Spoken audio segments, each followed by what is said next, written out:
I'm Dr. K, and this is PsychU for you. Today we're going to talk about Freud's structural model. So obviously we've talked a little bit about Freud already, but a huge part of his psychoanalytic theory was talking about the structural model. So we've got three components: the id, the ego, and the superego.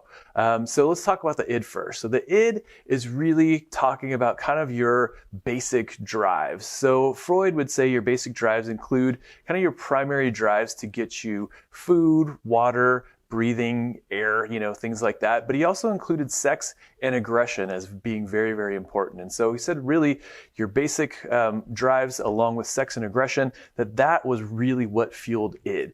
And the id is really powered by what he called the pleasure principle. So this is basically instant gratification. So as soon as the id desires one of these things, whether it's food, sex, or aggression, the id wants to be resolved right away. And so in order to deal with id and all of the id's desires, we have kind of an ego that's in place here. And so talk a little bit about the id, but the ego is there to really help understand kind of the reality that we're in. And so the ego is really based upon the reality principle.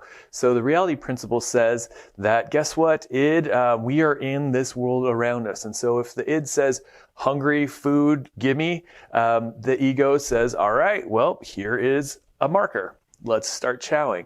Well, the reality of that is that, you know what? It's not really going to help out. So the ego says, okay, we actually need some food. The real thing about the situation is that food is going to satisfy id's urges. And so ego starts to look for food. Well, maybe there's some food over there in somebody else's hand. There's a nice apple that you kind of want. The ego would suggest going and grabbing that apple. Well, that's not necessarily going to work out, right? That we can't just go up to people and start stealing their food. So ego then is kind of in check with the superego here. So you've got the superego that really is based upon kind of morals, social structure, understanding kind of interpersonal do's and don'ts, I guess you could say. And so the ego is thinking, well, we can go get that apple. And the superego says, you know what, it's not okay to just take that apple. Kind of our social norms and standards suggest that's not a good idea. And so the superego says, well, maybe we could trade it.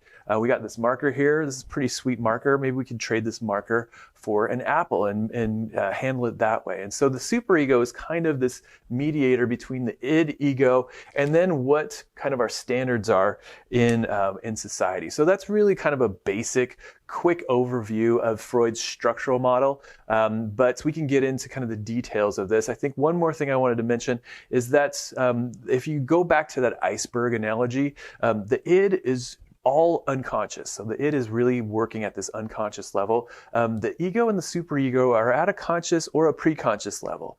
So go back to the previous chapter if you can't remember what the unconscious, preconscious, and conscious levels are. All right, thank you for watching. Stay tuned for the next video.